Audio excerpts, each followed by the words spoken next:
आज खरं तर बहुतांश लोकांचा श्रावण सुटणार आहे, कारण आजच गणपती बाप्पाचं विसर्जन झालेलं आहे। त्या अनुषंगाने ज्या लोकांचा श्रावण होता, श्रावणामध्ये मांसाहार खात नाहीत, त्या लोकांचा श्रावण सुटणार आहे। त्यामुळेच मच्छी मार्केटमध्ये प्रचंड गर्दी पाहायला मिळते। मुंबईतील ग्रँड रोड या मच्छी मार्केटमध्ये आता बरेचशी लोक जी आहेत, ज्यांना श्रावण सोडायचं आहे, असे लोक मच्छी घेण्यासाठी आलेले आहेत। आपल्याला या मासे आपल्याला पाहायला मिळतात, कोळंबी आहे, मांदेली आहे, तसंच बोंबील देखील पाहायला मिळत आहेत।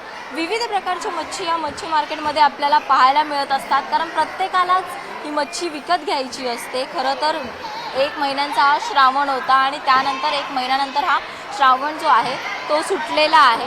त्यानंतर आता आपण पाहतोय बरीचशी गर्दी देखील या ठिकाणी होते। विविध प्रकारच्या आपल्याला मासे इकडे पाहायला मिळत आहेत, बांगडा असून दे किंवा इतर रावस, सुरमई, पापलेट हे देखील जे मासे आहेत ते आपल्याला या भागामध्ये पाहायला मिळत आहेत। खरं तर आपण मच्छी विक्रेत्यांकडून जे मासे विकत असतात, कोळी महिला मासे विकत असतात, त्यांच्याकडून देखील थेट आपण जाणून घेणार आहोत की त्यांचं काय म्हणणं आहे की इतक्या दिवसांपासून हा जो व्यवसाय त्यांचा कमी प्रमाणात होत होता, आता या व्यवसायाला कुठेतरी भर पडेल का, हे देखील त्यांच्याकडून जाणून घेणार आहोत।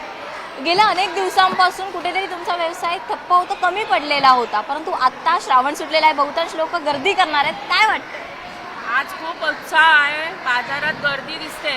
एवढा श्रावण महिना अगदी जीवावर आला होता, कारण काय सर्वांचाच श्रावण मास म्हणजे सर्व हिंदू लोकांचा सर्वांचाच असतो, तर कधी संपतो असं झालं होतं। कारण का आमचं तर जीवन ह्याच्यावरतीच आहे, आम्ही धंदा करणार तर आमच्या घरी जेवण शिजणार असं आहे, म्हणजे आमचं पोटपाणी त्याच्यावरतीच आहे। तर गिराक नसेल, गिराक आमचा मायबाप आहे, गिराक नसेल तर मग आम्हाला इथे न आल्यासारखंच वाटतं। पण आज खूप आनंद आहे आणि गणपती बाप्पा आम्हाला सगळ्यांना यश देवो, सगळ्यांचा धंदा भरपूर व्हावा हीच प्रार्थना आहे। नक्कीच मासे विक्री करणाऱ्या ज्या महिला आहेत त्यांचं देखील हेच म्हणणं आहे की आमचं उदरनिर्वाहाचं साधनच हेच आहे आणि त्या अनुषंगाने अशीच जी आहे ती भरभराट होऊन दे असं देखील म्हणणं आहे। तिथे एक दादा आहेत जे मच्छी घेण्यासाठी आलेले आहेत। आज खरं तर श्रावण सुटला असं आपण म्हणू शकतो, काय म्हणणं आहे नेमकं आपलं, काय सांगाल? आता कसं आहे की जवळजवळ 2 महिन्यानंतर आज हा सगळा बाजार, मासळी बाजार या ठिकाणी अगदी गजबजून गेला आहे आणि कारण हे तसं खास आहे, कारण कालच गणरायांचं विसर्जन झालेलं आहे। लोक श्रावण पाळतात, त्याच्यानंतर गणपती येतात आणि जवळजवळ हा 2 महिन्याचा कालावधी हे लोक पाळतात। म्हणजे शक्यतो नॉनव्हेज खात नाहीत, मच्छी खात नाहीत, परंतु आज मात्र या ठिकाणी खूप गर्दी झालेली आहे।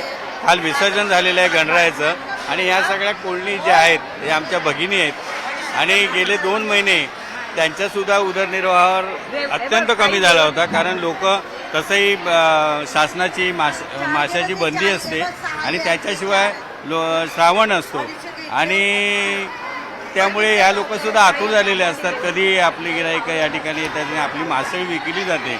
आणि आता हे वातावरण पण आपण पाहतोय की वादळी वातावरण होतं, बिचारांचं खूप नुकसान झालं होतं, पण गणरायाच्या कृपेने यापुढे येणारा काळ त्यांना जास्तीत जास्त मच्छी देईल आणि आमच्यासारख्या मच्छी खाणाऱ्या खवय्यांना या ठिकाणी चांगली मच्छी मिळेल अशी आम्ही अपेक्षा करतो। बोला गणपती बाप्पा मोरया।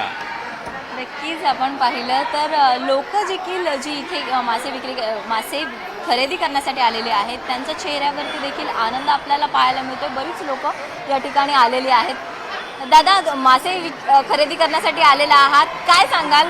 आता श्रावण सुटलेला आहे, खरं आता जरा मच्छी महाग आहे, श्रावणमध्ये थोडी स्वस्त होती, आता जरा जास्त महाग झाली, आता परवडत नाही लोकांना पण खायला, बाकी काय नाही। नक्कीच आपण जर पाहिलं तर ज्या कोळी महिला आहेत, ज्या मासे विक्री करण्यासाठी बसलेल्या आहेत, त्यांच्या देखील चेहऱ्यावरती काहीसा आनंद आपल्याला पाहायला मिळतोय, कारण 1 ते 2 महिने लोकांचा श्रावण असतो आणि त्यानिमित्त काहीसा व्यवसाय कमी झालेला असतो, त्यांचा परिणाम या कोळी महिलांच्या व्यवसायावरती होत असतो। व्हिडिओ जर्नलिस्ट सरोज सह Sneha Jadhav, news 18 Lokmat, grand road.